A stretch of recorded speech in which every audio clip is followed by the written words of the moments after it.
Boa noite oficialmente para todos e cada um, para darmos início a esta última atividade de conexão que temos no nosso seminário de formação permanente da Seção Bahia, com o 24º Encontro Brasileiro do Campo Freudiano. Chamamos de atividade em conexão. E, para tanto, hoje temos dois convidados de luxo que participaram ativamente na construção do Encontro Brasileiro, e especificamente do tema, né? Dos temas que provocaram os colegas, os participantes ao trabalho, e vocês podem encontrar o programa que já se encontra no site do Encontro Brasileiro, para verem a formação das mesas, os trabalhos, as plenárias, as atividades que nos esperam. Mas para continuar nos esquentando, alimentando a conversação, para chegarmos lá, daqui a pouco, em 10 dias, estaremos no nosso encontro. Temos duas falas. Eu vou passar a palavra para eles, porque já temos bastante tema para eles nos apresentarem, e depois podemos conversar um pouco. E o tempo urge, nos atrasamos um pouco para entrar. Então, Niraldo de Oliveira Santos, membro da Escola Brasileira de Psicanálise e da AMP, vai nos trazer, a partir de certa ressonância com o tema do Encontro Analista Presente, ele vai nos falar do Falacer Presente. Escolheu esse título para conversar com a gente. E Maria do Rosário Collier do Rego Barros, AME, da Escola Brasileira e também da AMP, ela escolheu como título Presença do Analista, uma abertura ao sintoma com H. Então, são duas falas e depois vamos conversar um pouco. Então, passo a palavra, sem mais demora, a Niraldo. Boa noite a todas e a todos. Eu estou muito feliz de participar dessa atividade e vou ler um pequeno texto que eu preparei para provocar nossa conversa. Eu gostaria de iniciar agradecendo o convite feito por Marcelo Antelo, junto à diretoria da Seção Bahia, Pablo Salsi, Jordan Gurgel e Luiz Felipe Monteiro, por proporcionarem essa conversa em torno do 24º Encontro Brasileiro do Campo Freudiano, Analista Presente. Estou muito feliz, como eu já disse, em poder participar dessa atividade e gostaria também de cumprimentar a Maria do Rosário Collier do Rego Barros e a todos vocês presentes. Eu iniciarei tecendo alguns comentários a respeito da participação como integrante do cartel do eixo 1 do encontro, com o tema O Analista Presente no Espaço de um Lapso, que foi composto por 10 integrantes e tendo como mais um Simone Souto. Nossas animadas e produtivas reuniões, que incluíram nossa colega Sônia Vicente, daqui da Seção Bahia, visavam a escrita do texto do nosso eixo temático. A princípio, o título havia sido apresentado como uma afirmativa e nos convocava a um trabalho epistêmico de sustentação da presença do analista no espaço de um lapso, né? Frente ao que o Lacan nos havia apresentado no prefácio à edição inglesa do Seminário 11, como o inconsciente real. Logo, um paradoxo se apresentou, pois o próprio Lacan nos mostrara que o inconsciente não suporta o inconsciente real, este não suporta nenhuma amizade, laço ou transferência. Esse paradoxo mesmo foi tomado como uma das vias de pesquisa em nosso cartel, né, culminou com a interrogação que ficou no título do eixo, né, analista presente no espaço de um lapso, e teve, então, o objetivo, como eu já disse, de investigar, a partir do último ensino de Lacan, como se dá a presença do analista no tratamento orientado em direção ao real. Um dos principais pontos desta discussão como pudemos constatar no relatório elaborado pelo Castel, diz respeito exatamente às possibilidades de intervenção do analista quando este não é mais somente situado como fazendo parte do inconsciente, como destinatário do discurso do analisante, tal como Lacan nos havia apresentado em alguma maneira no seminário 11. Né? Então, quando o problema não é mais situado entre o sujeito e o grande outro, mas entre o falacer e o seu próprio gozo. Ou seja, quando a presença do analista é passível de dar corpo ao inconsciente real. Então, seguindo esta trilha, destacamos no texto algumas formas por meio das quais um analista se faz presente no ensino de Lacan, perturbando a defesa, como sintoma, como intruso, como uma ajuda contra ou dando consequências ao lugar de mais ninguém.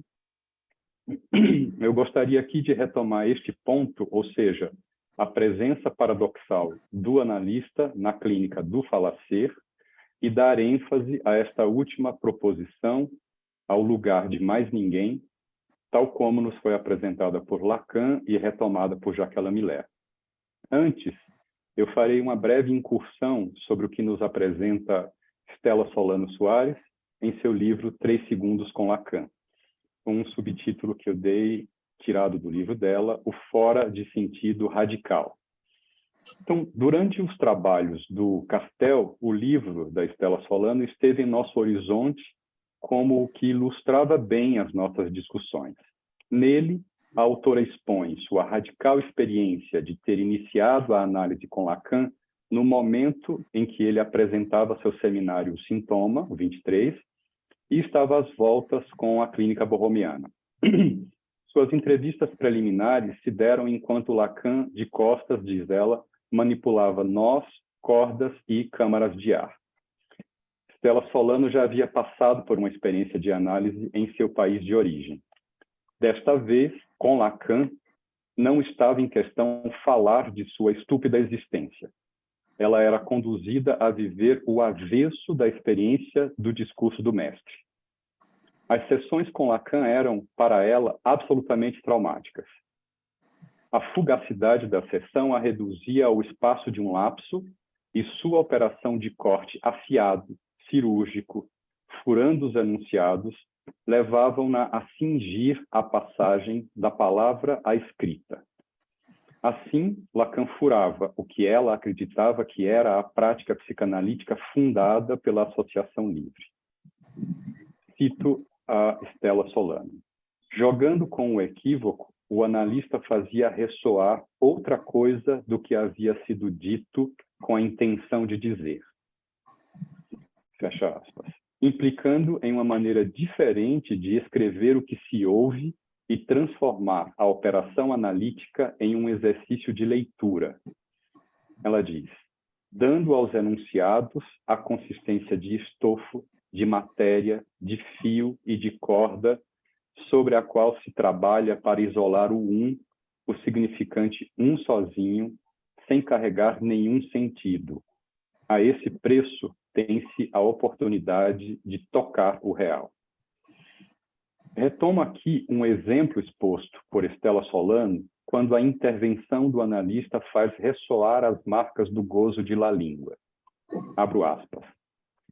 Ela diz, um dia evoco em sessão um acontecimento dramático no qual, tendo cometido um ato falho, na ocasião meu irmão me pergunta, por que você fez isso? Respondo a ele, porque sou muito má. Em francês, je suis trop méchante. Corte da sessão. Retrospectivamente, depois do corte, ela escuta. Je suis trop méchante. Eu limpo, suporto, absorvo demais, mas canto. Trata-se de um ato que produz um efeito de despertar e também uma deflação do valor de ser muito, que sempre implica um não ser suficiente.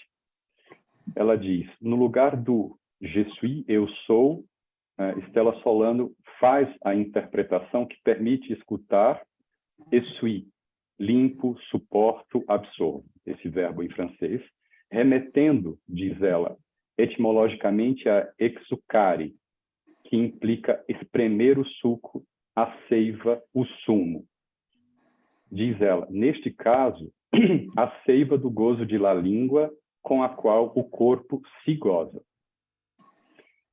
Cai também o sentido de má, do méchant, graças à anulação operada pelo equívoco, do corte do analista. Em seu lugar ressoou o mascanto.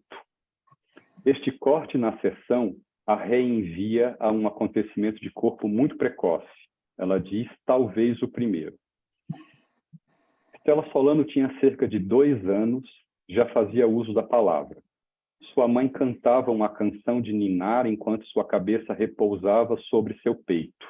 Ela conhecia o sentido monótono da canção de ninar e, de repente, nos diz Stella, separando-me disto, ouço com assombro unicamente o som que brota do corpo de minha mãe, do interior do seu corpo.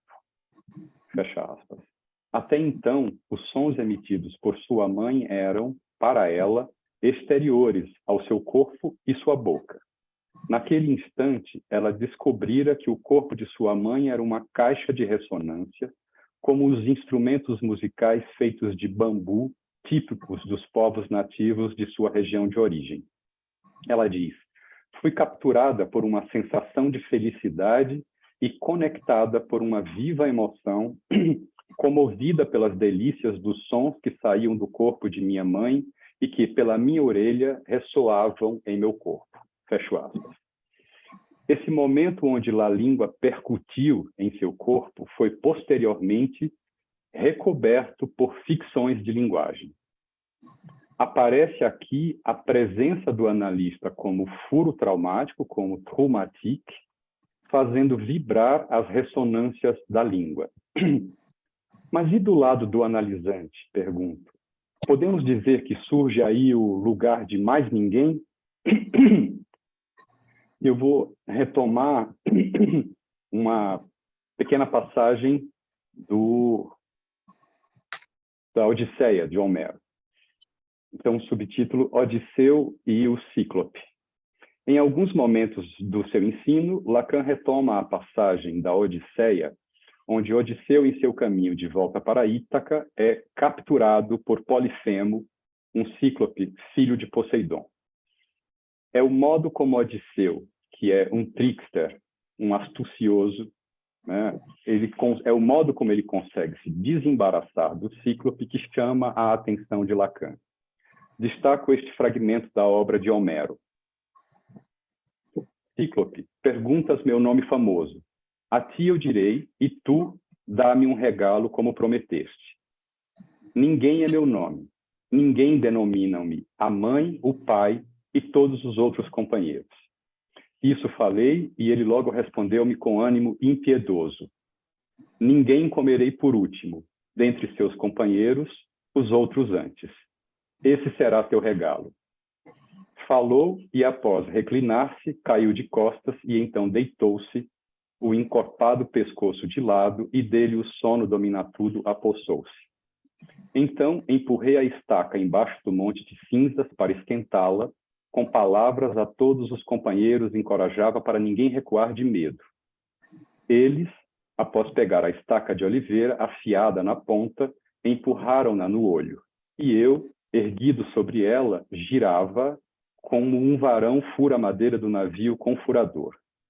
Assim, da estaca ponta em brasa tomamos, em seu olho a girávamos, e sangue fluía em torno dela, quente. Mas ele a estaca puxou do olho, salpicando de muito sangue. Depois lançou-a para longe com as mãos, fora de si, e alto chamava os cíclopes que nas cercanias moravam em cavernas entre os picos ventosos. Tendo ouvido o grito, cada uma corria de um lado e, de pé em torno da gruta, indagavam o que o afligia.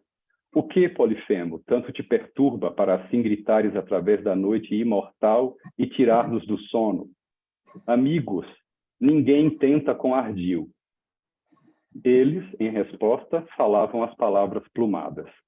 Se então ninguém a ti, que estás sozinho, violenta, de modo algum é possível evitar a doença de Zeus. Mas tu faze uma prece ao pai, o senhor Poseidon. Assim falaram, afastando-se, e meu coração sorriu, pois meu nome enganou-os e a impecável astúcia. Lacan, em Observação sobre o relatório de Daniel Lagache, destaca este excerto para enfatizar o silêncio da pulsão. O Lacan diz, digamos apenas que esse lugar não invoca nenhum ser supremo, já que lugar de mais ninguém só pode ser de alhures que se faz ouvir. O é do impessoal, do qual, no devido tempo, nós mesmos articulamos a questão quando ao isso. Ele não depara essa questão cujo significante o sujeito pontua com outro eco, senão o silêncio da pulsão de morte. Já no seminário 6, ao comentar o sonho de um caso clínico presente no livro Dream Analysis, de Ella Sharp, Lacan diz, ele se manifesta supostamente como outro, torna-se ausente, até se expulsa do campo da fala, faz-se animal, literalmente naturalizado. Não irão verificar se ele está ali, porque terá se feito apresentar, articular, num significante o mais elementar. Não há nada aqui, mas literalmente há ninguém. Ele há persona. É o onde ele está, de Ulisses diante do Cíclope. Nas duas últimas aulas do curso Todo Mundo é Louco, Miller recupera o trecho de Lacan do escrito Observação sobre o relatório de Daniel Lagache para enfatizar que o lugar de mais ninguém apontado ali por Lacan refere-se ao lugar do sujeito, mas concebido, nomeado como um círculo queimado na vegetação rasteira do gozo. Ou seja, Miller aponta para isso que, como analista, trata-se de ouvir o que é enunciado da boca do paciente, o que se vocifera do lugar de mais ninguém.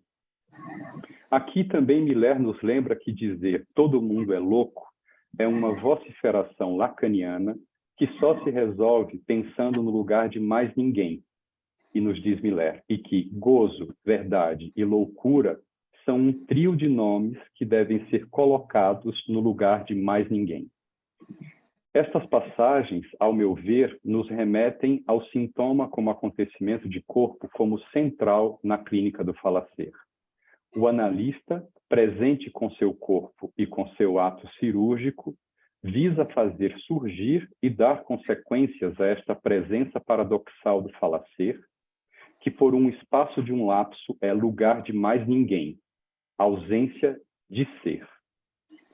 Para encerrar, eu destaco algumas passagens de Bernardino Horn do livro O Campo Uniano, organizado por ele e por Jordan Gurgel, que nos mostram exemplarmente o que é central na direção do tratamento na clínica do falacer presente. Para o uniano que há, não existem necessidades, nem presença, nem desejo do grande outro. Há puro gozo. Um outro trecho é: a transferência é ao real e se abre quando o analista, no início da análise e com cada analisando em seu devido tempo, se alinha, se orienta, se deixa atrair por um ponto de real, uma raiz de gozo, um puro real, opaco a todo sentido, que se inscreve como sintoma, com H, no exato instante do acontecimento de corpo. Essa marca de gozo não é impressa no corpo como uma letra ou uma marca em relevo. É apenas um lugar que facilmente vibrará ante novos e futuros impactos de ressonância. É isso. Obrigado. Muito obrigado, Niraldo. Então, agora vamos a passar a palavra a Maria do Rosário.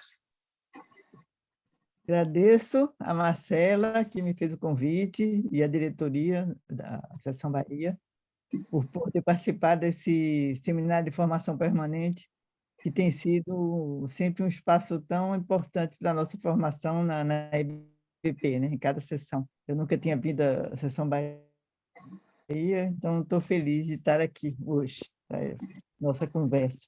Eu pensei, né, como título, a presença do analista, uma abertura ao sintoma, para conversar e podermos situar a presença do analista, que é o tema do nosso encontro, na dobradiça inconsciente real e inconsciente transferencial. Essa dobradiça foi um nome que me veio quando estava escrevendo daqui hoje. Essa dobradiça inconsciente real e inconsciente transferencial, que é o que orienta a nossa prática da psicanálise. E também poder situar como a presença do analista nessa dobradiça pode favorecer uma abertura, uma passagem do sintoma ao sintoma com TH. Nossa prática, que se orienta pelo discurso do analista, tem no horizonte uma aposta no sintoma, com TH, que traz a marca do que o discurso do analista presentifica e testemunha a não relação sexual, real da não relação sexual. Lembro aqui a vocês o texto de Clotilde Leguille, que circulou no nosso site, no qual ela se refere à presença do analista como testemunha de uma perda, a partir do que Lacan diz no seu seminário 11, os 4 conceitos fundamentais.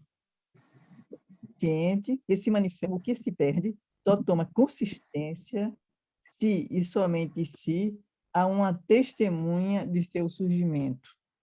E ela acrescenta, o analista faz parte do conceito do inconsciente, não só enquanto seu endereçamento, mas enquanto essa presença contribui a não deixar desaparecer a manifestação contingente do inconsciente. Então, os temas das duas plenárias, das duas preparatórias, né, que o Niraldo participou e que eu participei, né, o analista no espaço, o analista presente no espaço de um lápis e tempo, corte e ato, acontecimento analista, conversam, e vamos poder conversar aqui, a gente já viu pela apresentação de Niraldo.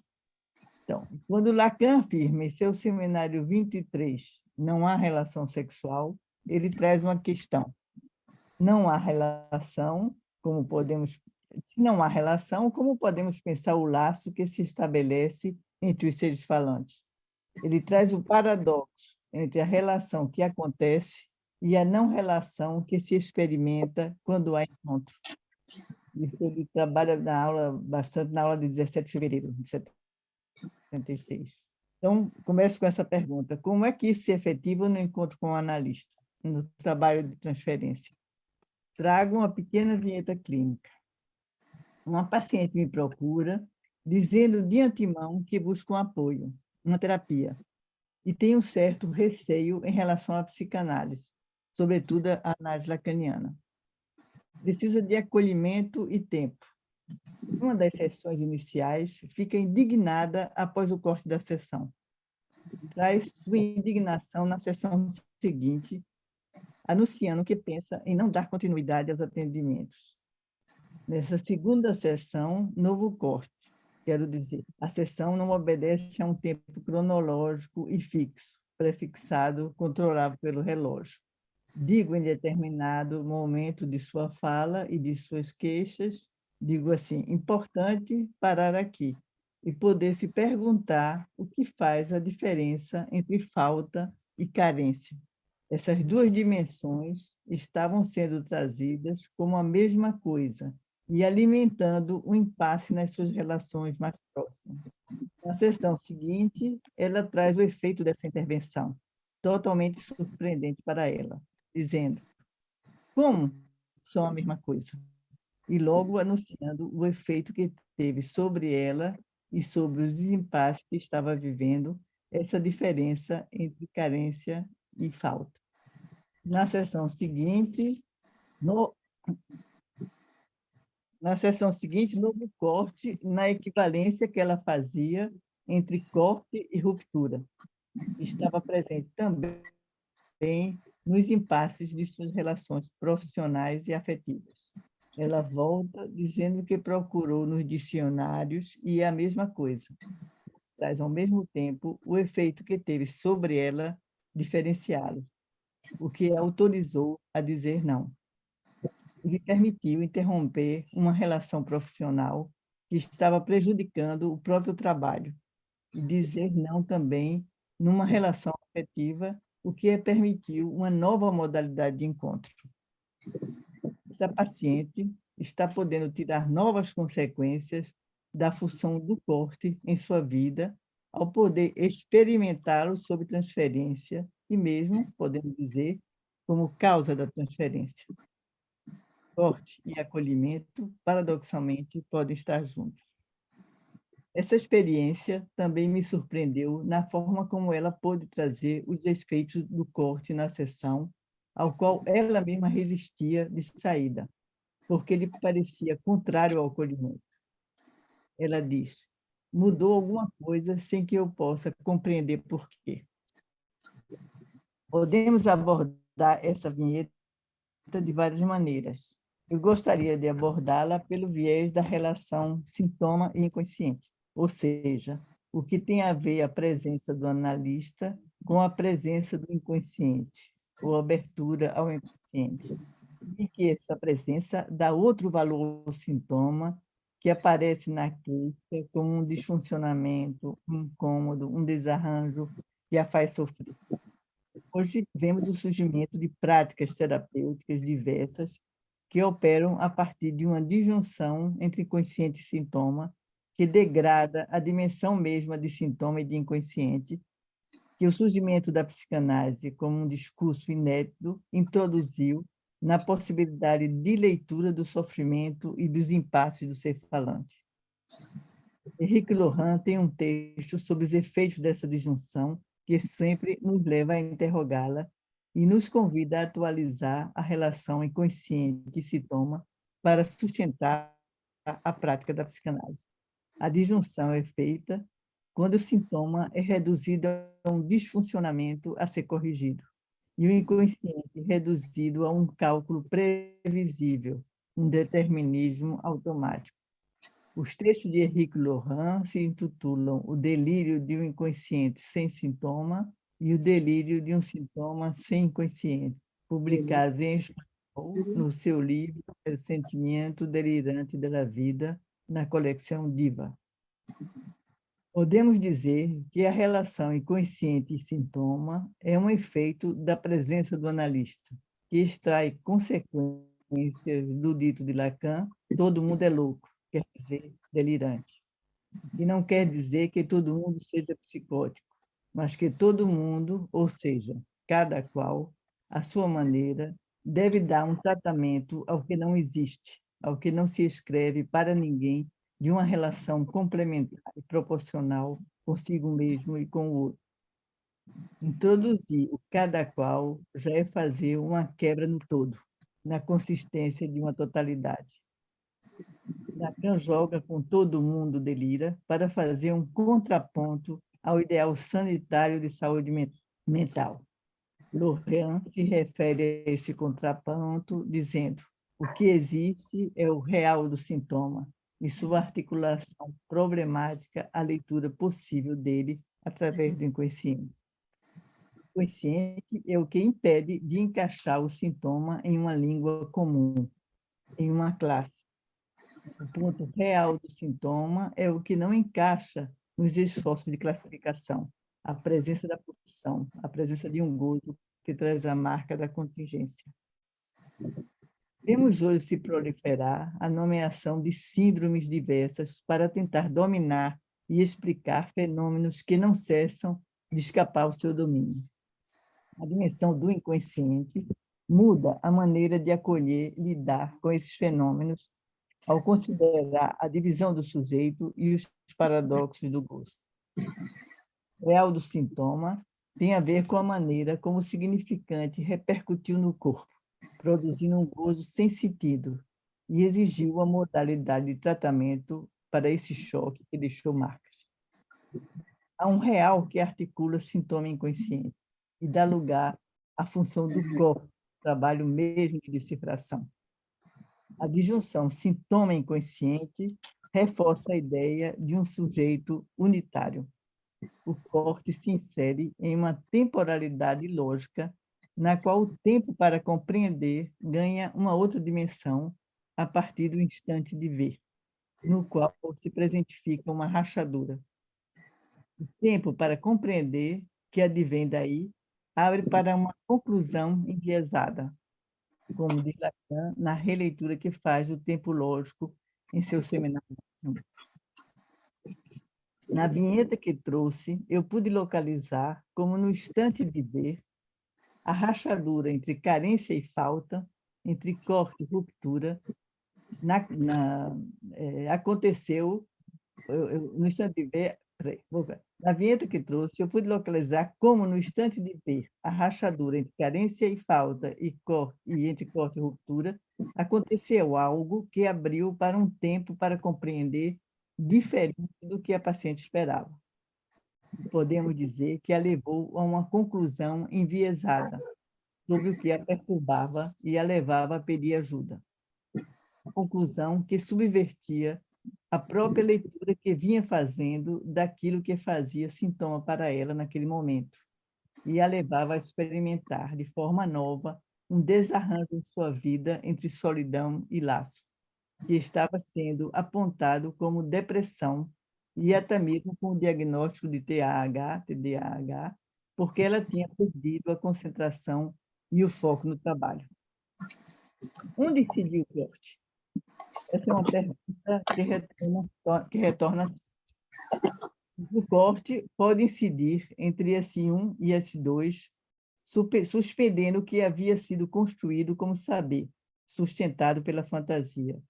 Como pode também incidir na própria iteração do gozo deixado pela marca significante sem sentido do um sozinho. Na vinheta que trago, podemos fazer a hipótese que o corte incidiu entre S1 e S2 e teve efeito no gozo que se reiterava sem sentido e que estava aparecendo como perturbador, quando o arranjo fantasia e sintoma, alimentado na relação S1 e S2, fica abalado. O corte se dá na mortificação mesma que o gozo do sintoma vinha promovendo. Mas isso só podemos ler a posteriori. Podemos ler como efeito terapêutico, rápido na psicanálise. Mas o que se apresenta como desafio para o psicanalista, ao recolher esse efeito, é sustentar o furo que se abriu a partir desse corte e que voltará a se fechar, mas não mais da mesma maneira. O manejo do corte em uma análise faz valer o furo no que já estava escrito e alimentado pela fantasia. Resta ao analista poder sustentá-lo, estar presente para reabri-lo e dar uma chance àquele que topa a experiência de uma análise de uma reescrita diferente. Lembro aqui o que Romildo escreveu na apresentação do livro que editou a Conferência de Miller no Rio sobre a erótica do tempo, se referindo ao que permanece vivo das marcas deixadas por acontecimentos passados. Ele diz: algo comparável a um escrito que é condição da fala e não sua versão acabada. Um desde sempre ao invés de um para sempre. Uma pergunta insiste em nossa prática para sustentar a psicanálise.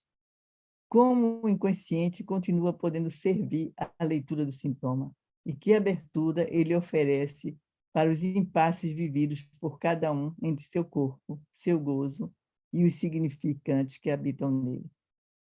Quando nos referimos à dimensão de uma leitura possível, somos levados a considerar a dimensão da letra. Lacan seguiu em seu ensino em busca da dimensão de letra do significante, o que foi lhe servindo para extrair das marcas significantes que carregamos não só a dimensão de mortificação presente no trabalho de simbolização, mas também de vivificação através do gozo que provocou, que continua provocando e que acontece segundo a dimensão da contingência. As marcas que cada um carrega de seu encontro traumático com os significantes e com o gozo é experimentada como excesso, mas também como furo.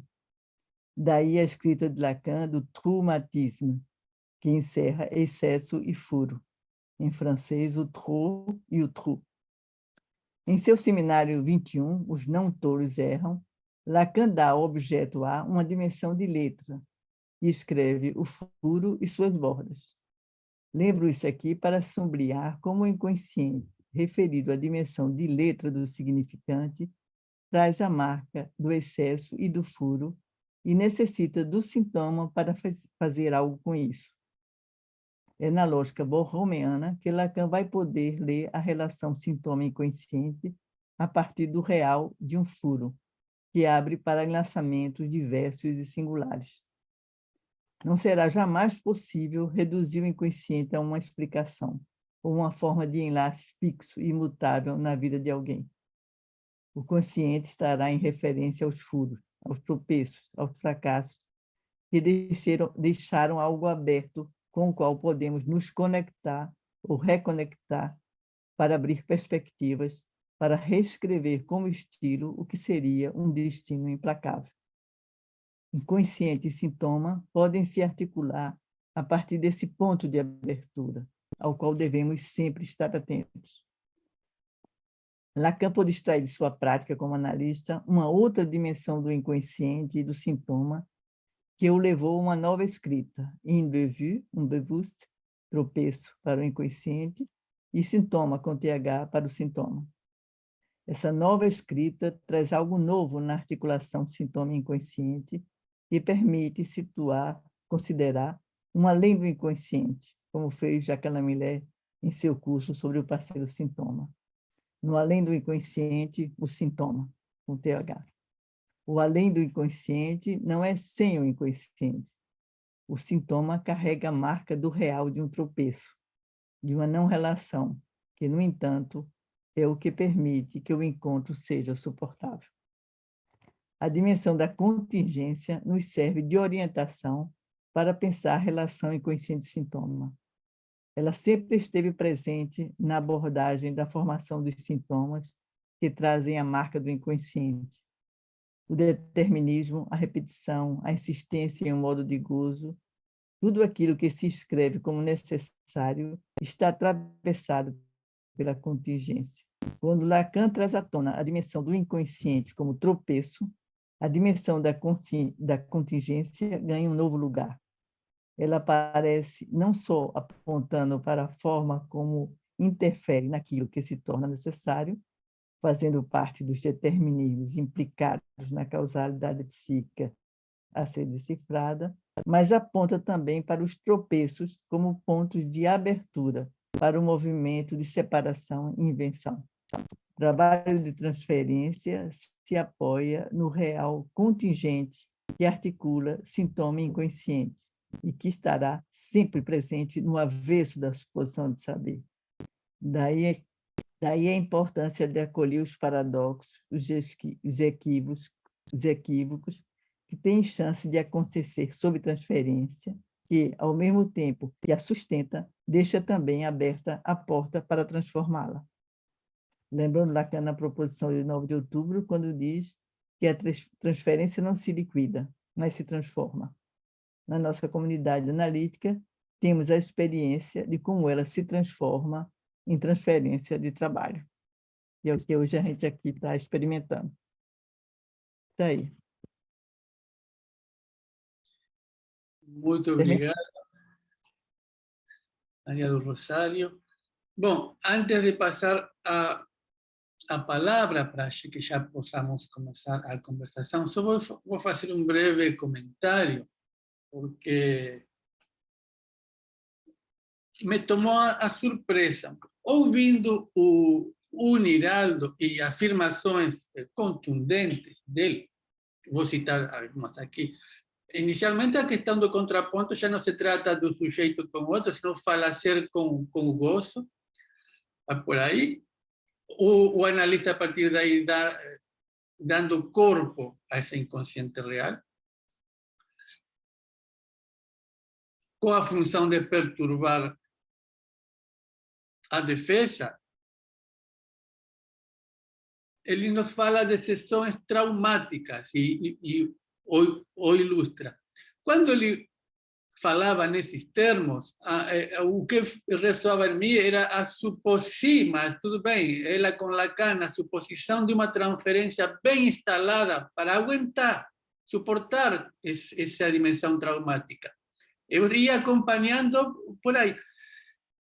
E de pronto vem Maria do Rosário dizendo que, vou dizer o que eu acompanhei, de entrada, e como causa da transferência, indo aparentemente na mesma linha de pegar o paradoxo e arriscar aí a fazer alguma junção entre isso que se apresentava disjunto, entre o sintoma e o inconsciente, mas de um modo também traumático, podemos dizer, sem acolher muito o blá, blá, blá, né, a demanda do paciente, mas entendi de um modo bem radical, o que me fez vacilar a necessidade dessa suposta transferência instalada para perturbar a defesa. Não, de entrada.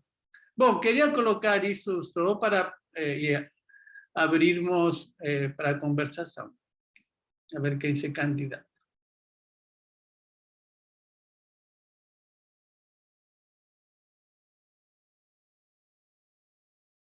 Você prefere recolher mais algum comentário? Sim, se alguém quer já Sim? comentar algo. Foi só um comentário do que ficou ressoando. Ouvir os colegas que se interessaram em comentar a partir disso. Porque entendo que trouxeram ambas partes bem articulado, uma dimensão que não estamos muito acostumados a discutir aqui, né, da função analítica. Então, se alguém se sentiu instigado, uma pergunta, um comentário.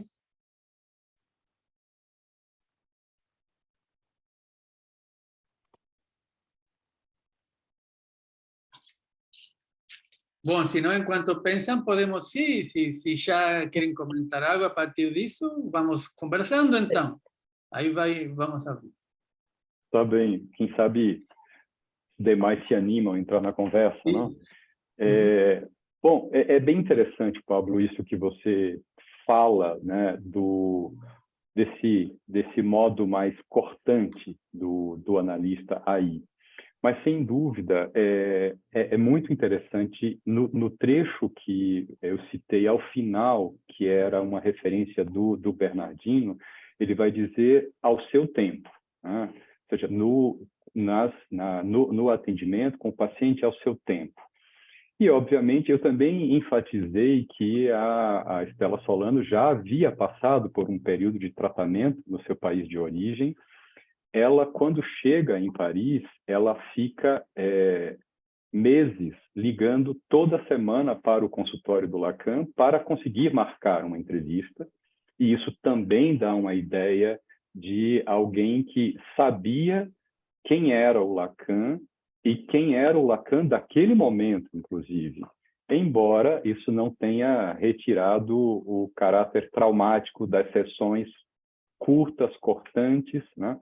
Ela fala, por exemplo, numa primeira entrevista, o Lacan chega muito cuidadoso próximo a ela e diz, qual é o seu sintoma? Porque ela tinha ido lá dizendo que ela... Qual é o seu sintoma? Qual é o seu sintoma?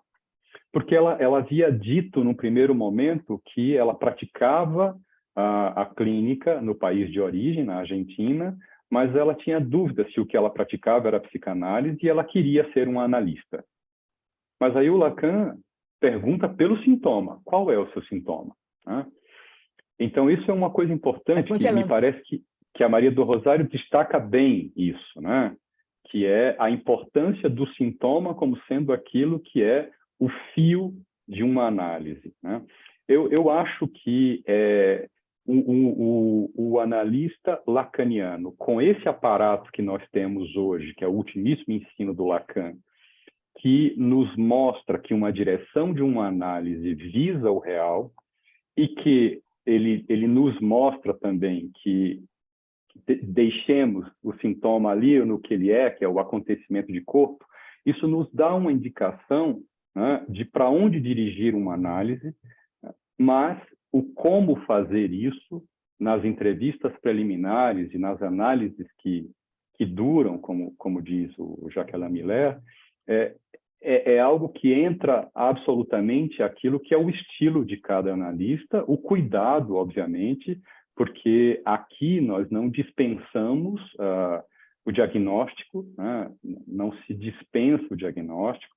Agora, sem dúvida, o Lacan é quem mostra para nós que há uma inversão entre aquela perspectiva freudiana de que primeiro se instala a transferência para depois fazer uma intervenção ou interpretação, e é exatamente essa pegada lacaniana que nos mostra que, dependendo de como seja feita a intervenção, o corte, a interpretação, o ato, isso pode, sim, fazer esse link, esse efeito de ligadura e o tratamento acontecer, né? Então, eu diria, transferência instalada é necessária, depende do caso, mas que o analista também, nas entrevistas preliminares, vai ter que localizar bem que paciente é aquele, de onde veio, como veio, para que esse manejo abra, como o Rosário dizia, né? Abra para uma análise acontecer, ou seja, que o analista esteja ali com sua intervenção, com uma presença, apostando na via do inconsciente. Eu gostei muito do significante dobradura, dobradiça, como essa ideia da passagem do inconsciente transferencial para o inconsciente real. Esse efeito dobradiça é bem interessante, eu gostei muito, e acho que é uma boa indicação, né? Eu achei interessante porque essa questão entre consciente real e consciente transferencial sempre nos provoca, né? Um trabalho. E escrever para cá me vê essa ideia da dobradiça. Eu achei surpreendente para mim mesmo, como é que a gente está sempre nessa dobradiça, né? Não é um depois o outro depois o um, mas é o tempo inteiro nessa dobradiça. Agora, é interessante essa questão da necessidade da transferência instalada para fazer perturbar a defesa, corte, interpretação, porque essa pergunta volta sempre. Aqui no Rio tem voltado muito no seminário de formação permanente, em determinado momento. Mas o que eu acho interessante é a gente poder diferenciar alguma transferência existia, quer dizer, a pessoa que indicou, ela ter chegado até mim, alguma transferência estava ali no ar, né? A pessoa mesmo que me indicou fez a recomendação que estava me indicando, porque eu sabia que eu podia acolher e que ela tinha um preconceito contra a psicanálise, que ela estava num momento difícil, precisava de acolhimento. Ela já veio com toda essa carga pela pessoa que me indicou, já me soprou aqui a condição, né? E ela já veio também se apresentando assim. Mas o que eu vi, tinha uma transferência no ar, e tinha alguma coisa, outra interrogação. Mas a transferência propriamente analítica, ela só se dá depois desse corte. Quer dizer, esse corte foi o que permitiu alguma abertura para que ela ficasse ali, não só para eu consolá-la, ou para eu, sei lá, apaziguá-la, mas para que ela pudesse trabalhar. E surpreendeu. Está falhando o áudio, se interrompeu um pouco. Acho que a internet travou um pouco lá. Travou a internet. Voltou, agora voltou. Vocês escutaram, eu estava falando da transferência prévia, que alguma transferência existia. Isso. A transferência analítica, a meu ver, ela só se deu a partir dessa intervenção. Eu dizia, eu podia ficar ali naquele consolo, naquele apaziguamento, naquele, sei lá, mas ela querendo um tempo enorme e tudo, mas o corte da sessão, nesses pontos, foi mais forte que eu, quer dizer, não tem como trabalhar diferente, não teria como fazer diferente. Mas o que me surpreendeu foi o efeito disso, quer dizer, foi isso que permitiu ela de realmente poder fazer uma análise, de abrir para poder fazer uma análise, quer dizer, assim. Sem isso, acho que nem eu aguentaria, nem talvez ela aguentasse também, quer dizer, assim. E o me surpreendeu foi a forma como ela pôde fazer uso disso. É muito rápida, e ela disse que não passou pela compreensão, passou até por uma oposição, porque ela foi lá no dicionário para constatar que era a mesma coisa, ou como não tem diferença entre falta e clarência, ao mesmo tempo que ela afirmava isso numa contra-transferência, num ataque, numa ameaça de não voltar mais, ela trazia o efeito disso. Isso que eu achei surpreendente para mim também nesse caso, porque foi decisivo e rápido, assim, no meu efeito produzido. Nem sempre a gente consegue isso, quer dizer, a gente às vezes passa por um rem-rem muito longo, até para chegar a alguma intervenção que faça que perturbe a defesa da boa maneira, vamos dizer assim. Mas aqui aconteceu, vamos dizer assim. Eu digo assim, se eu não tivesse feito esse corte ali, ou ela não, não teria havido nenhuma, essa confusão que ela fazia entre falta e carência teria passado batido para ela. Ela continuaria na mortificação do gozo da carência, do sofrimento. Então, esse corte foi decisivo, não só para entrar em análise, como para dar uma revirada aí no rumo da vida dela mesmo. É assim que eu acho. Então, eu acho que a transferência analítica precisa de uma intervenção, de um corte, que transforme o que há de transferência antes. Quer dizer, alguma transferência há, senão a pessoa não chega lá, né? Alguma expectativa, alguma... Marcela, Mas Antelo y después Newton quieren conversar. Boa noite, queridos. eu... Muito feliz de estar com Boa noite, Marcela. Bom ter você aí. Duas coisas bem breves. Queria te perguntar se o remi-remi é a dobradiça. Essa seria uma. E, Aniraldo, só por curiosa mesmo, você assistiu o filme de Sergio Leone? Meu Nome é Ninguém? Não. Un western, Spaghetti Cowboys, que es un extranjero que se cola como protagonista para transformar. Un protagonista quer fugir dos Estados Unidos para Europa porque quiere enterrar su carrera de herói. E nenhum, ou mais ninguém, se cola com ele. Vale a pena porque... Boa, ótima indicação, te agradeço.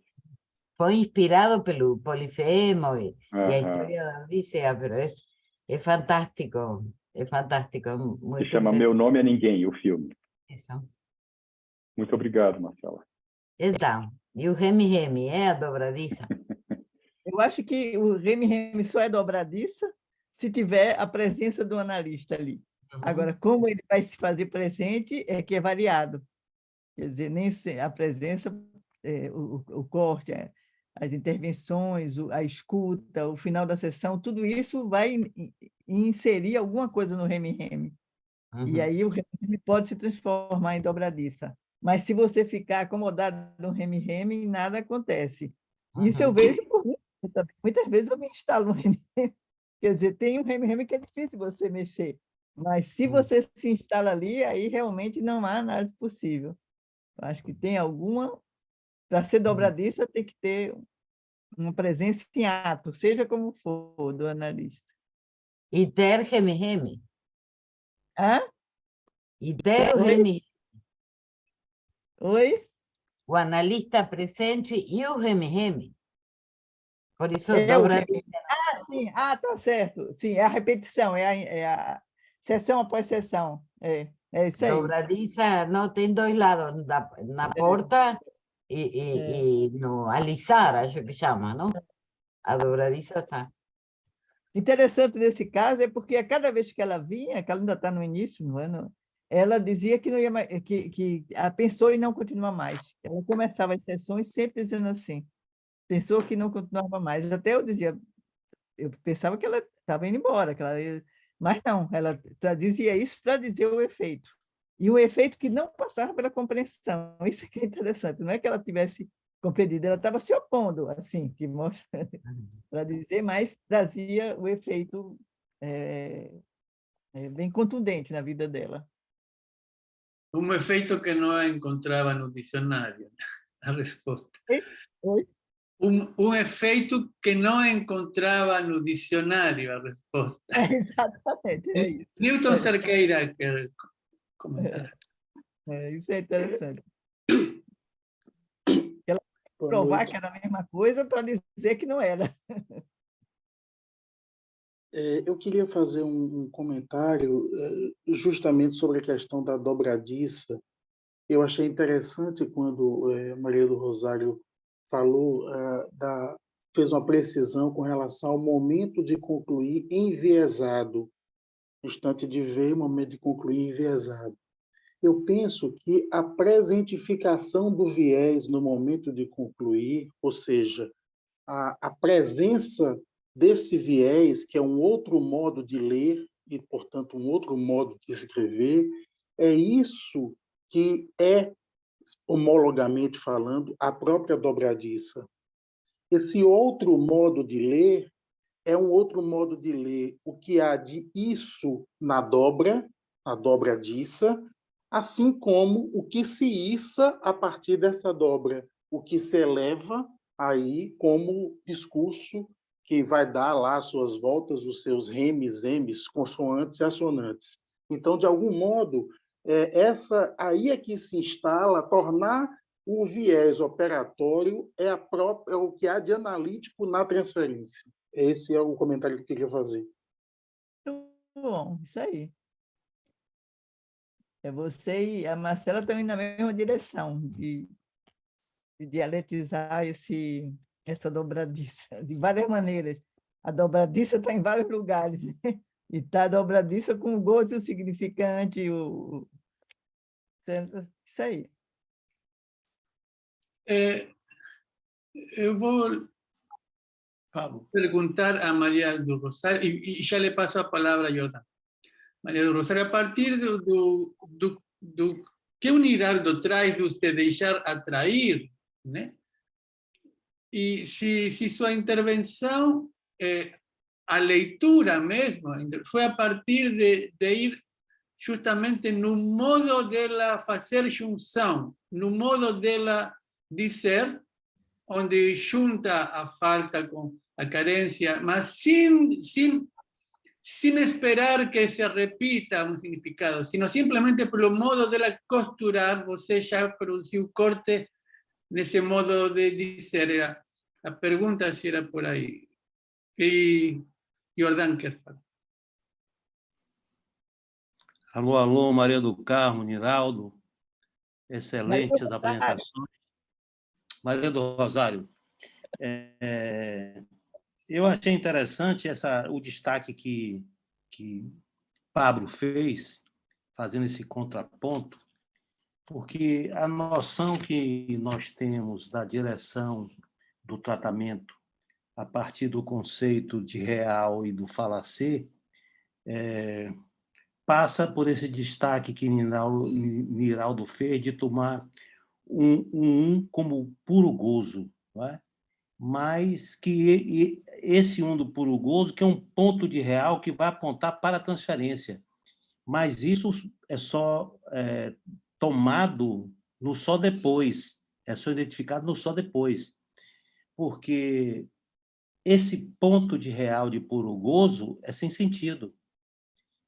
E para chegar aí, é necessário toda a queda de S1s, toda a dificuldade, toda a facilidade que vai se tendo dessa queda do S1, do trabalho analítico que vai levando a isso, para que o sujeito vá esgotando o sentido para atingir esse ponto de real. E aí, a partir dessa consideração, vem a pergunta para Niraldo, que ele faz. O analista presente no espaço de um lapsus, vocês chegaram a algum ponto de conclusão, tomaram que referência para pensar se o analista estaria presente aí, nesse espaço de um lapsus? Essa seria uma questão, porque fiquei pensando também, Rosário, que essa posição que você teve aí nesse início de análise poderia também, você apostou, fez uma aposta, né? E que deu resultado, porque até já havia algo da transferência prévia, etc.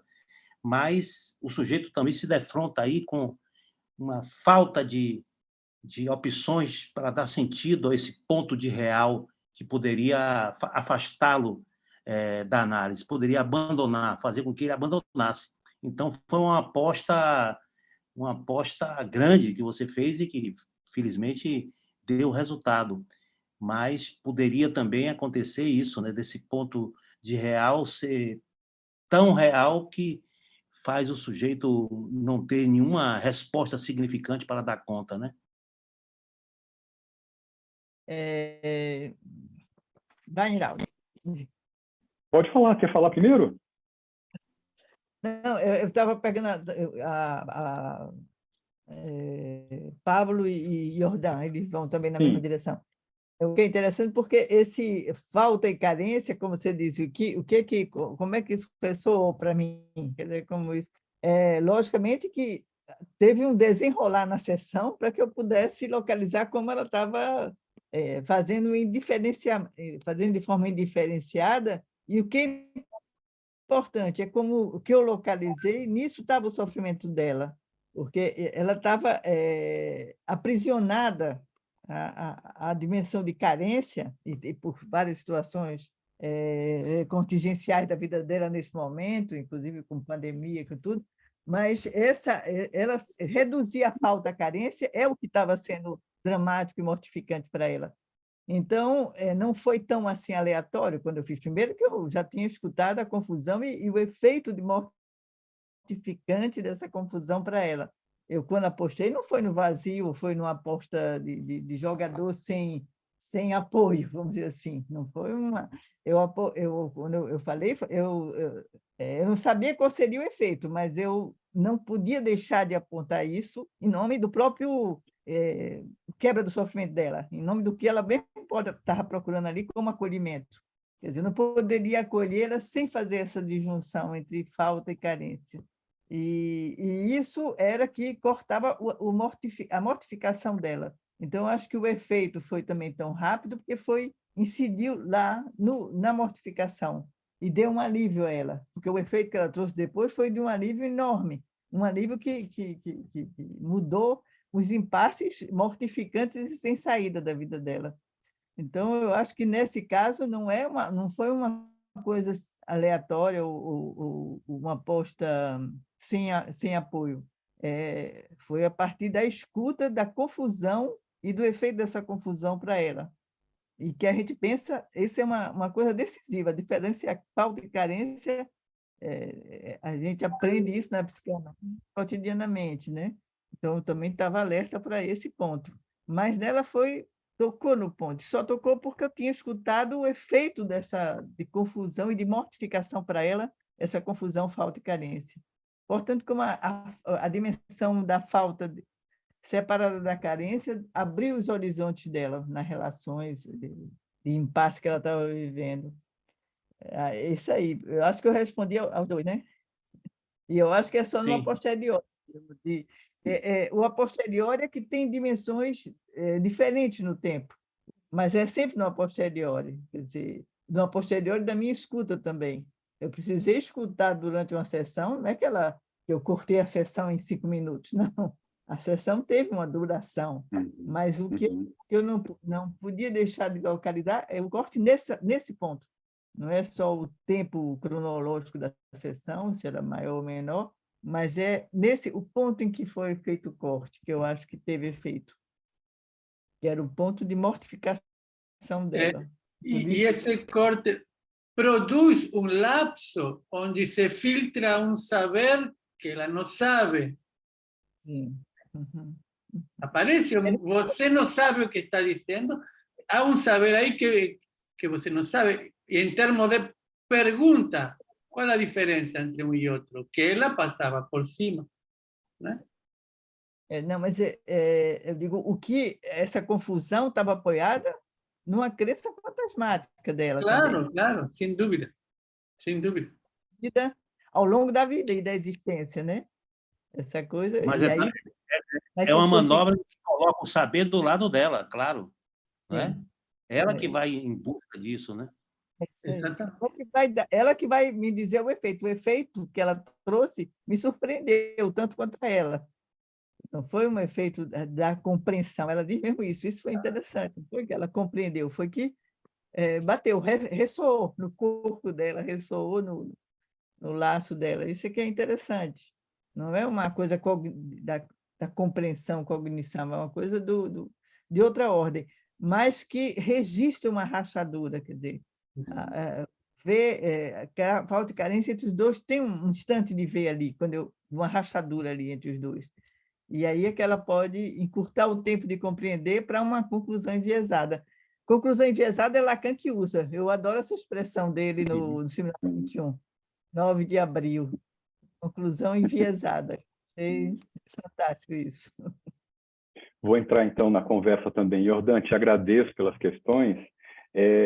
Sem dúvida, uma coisa que é bem importante ter claro, né? E esse é um ponto que sempre volta quando estamos aí discutindo o último ensino do Lacan, a clínica do real, que é esse cuidado do analista nessa operação cirúrgica, né? Corte, em que momento cortar, em que momento fazer aí uma espécie de costura no tecido, né? E o que é interessante pensar, e talvez toda essa discussão nos sirva para isso, que é o tempo, a transferência, todos esses itens que são marcados também pelo último ensino do Lacan, nos ensinam que uma coisa é você perceber, dependendo do percurso de análise, se ele existe ou não de um paciente, ele vai primeiro passar por essa espécie de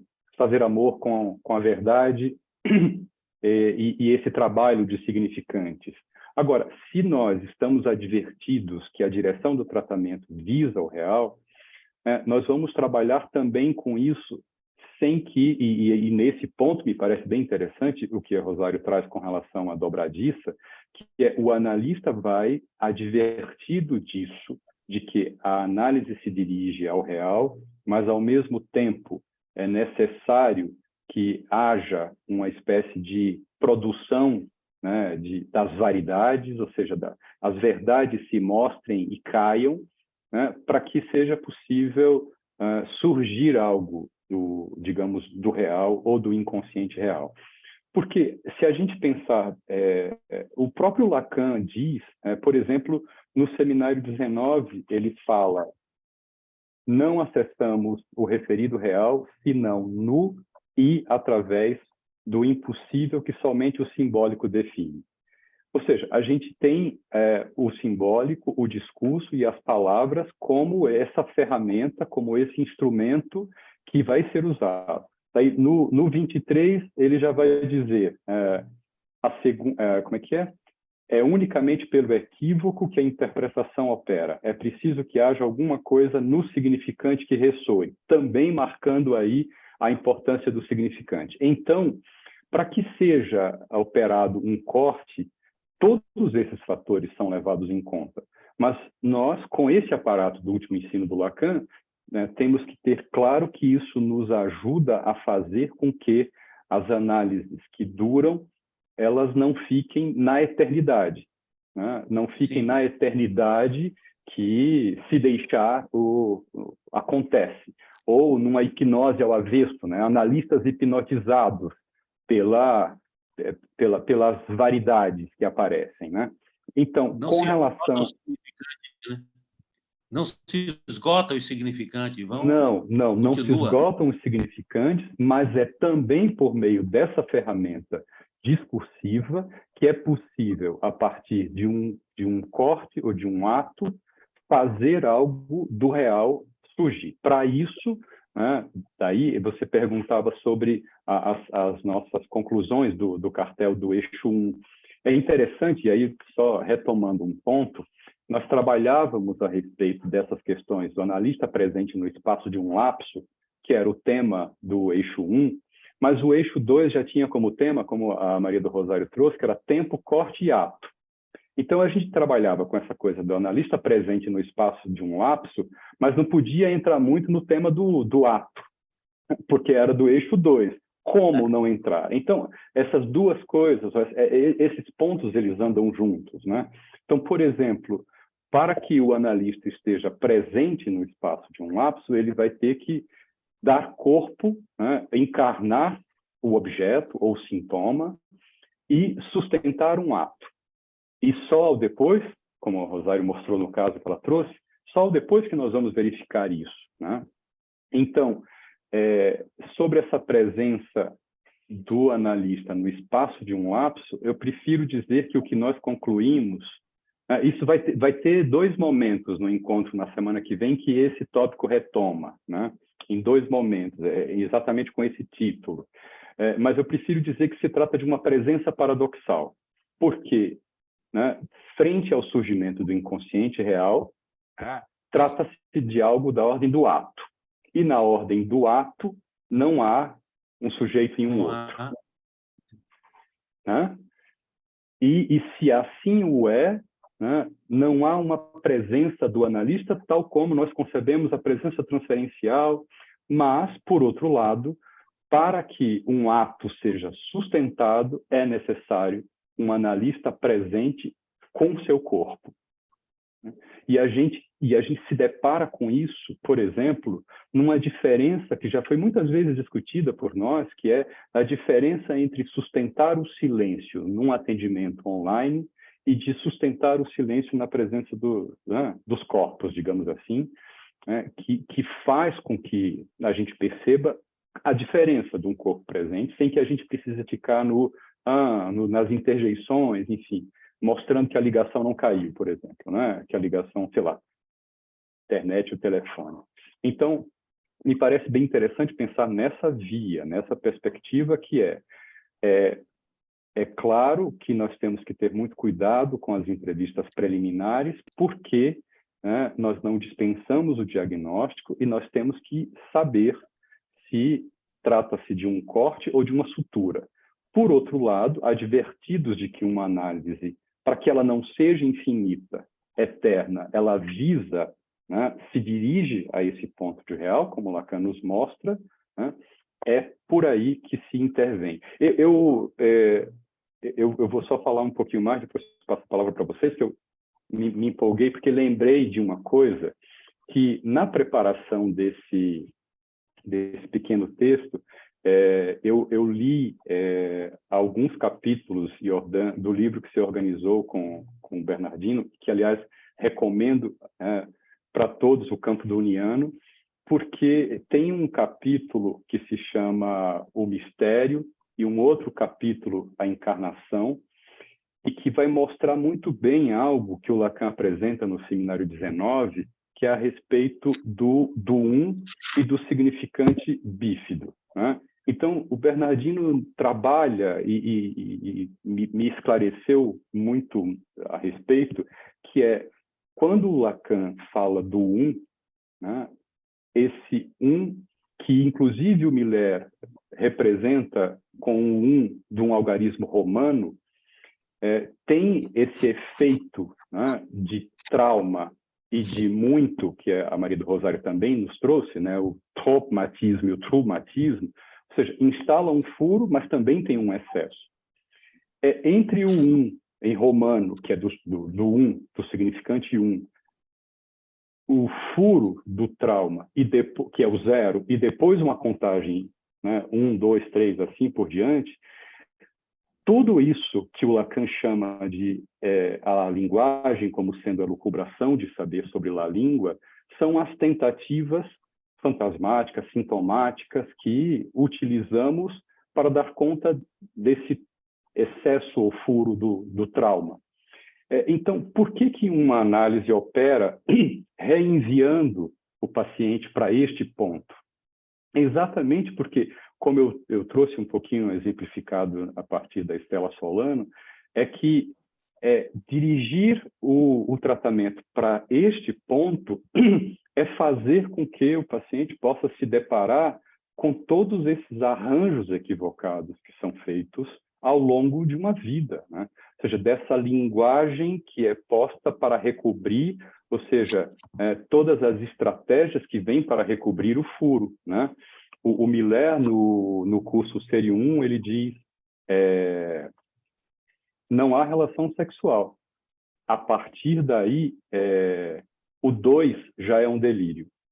Ou seja, o 2 é já uma tentativa de uma resposta a isso. E é sobre essas soluções, arranjos, sintomas, né, que ao longo de uma vida, né, nós fazemos para lidar com isto, desse encontro traumático e excessivo, que uma análise cuida, visa, né? Então, é por isso que reenviar a esse ponto implica em mudança ou seja, no estatuto do gozo, né?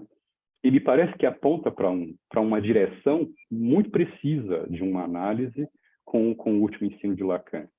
E é com isso que nós estamos à volta, porque estamos verificando isso na clínica, né? Brincava no início que o Millet, no texto de apresentação do Congresso, que está na Silicete, o Corpo Falante, ele diz: analisamos o falacer, né? Falta transmitir, dizer como, né? Verificar isso na clínica, né? Eu acho que é interessante essa discussão toda, mas o que esse caso me mostra é que o acolhimento precisa do corte. Das vezes que eu digo. O corte serve ao acolhimento, o corte não é em oposição ao acolhimento. Eu acho que termina no que se divulga muitas vezes da análise lacaniana, é como se o corte fosse uma maldade. Uma maldade. Um corte não é uma maldade. O corte, inclusive, pode esvaziar gozo, né? É para isso que ele visa, né? É para isso. Porque, no caso, estava falando do analista traumático, o corte, nesse caso, não foi nem no traumático, ele foi tratamento do trauma. É interessante a gente ver, quer dizer, ele tocou no ponto traumático, mas como um tratamento do trauma. Ele ofereceu um tratamento ao trauma.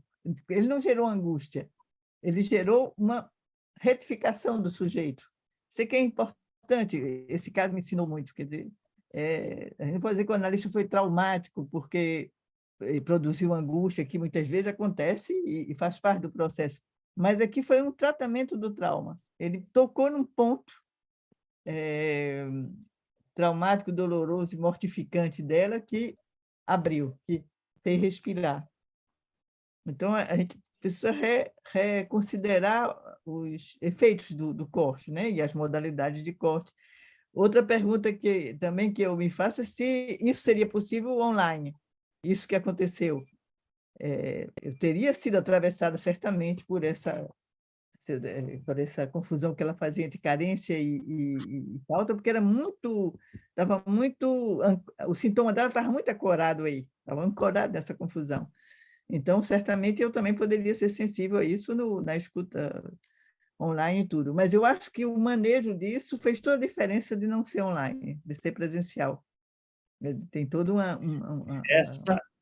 Essa é uma outra questão que Niraldo já tinha passado também, que agora você trouxe à baila novamente, né? Talvez por isso que Lacan, Millet diga que se trata de psicoterapia online, não de psicanálise, porque, considerando essas observações todas sobre o inconsciente real, será que nós chegamos ao inconsciente real pela via online? Essa é a dificuldade, como se operar com a presença do analista, não no sentido apenas físico, pela via online, né? Como chegar nesse espaço do opaco, do sem sentido, nesse trabalho online, né? Essa é uma outra discussão, né? Eu não acho que seja só terapêutico o online, eu acho que o online tem efeitos analíticos, que em outros casos poderia ser trazido agora mais de efeitos assim analíticos no online, que toca também numa rachadura, vamos dizer assim. Mas eu acho que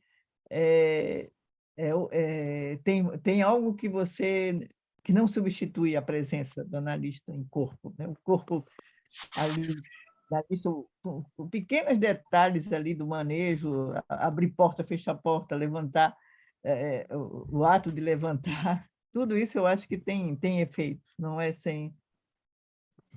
Mas a gente está tendo que se virar, né, com o online.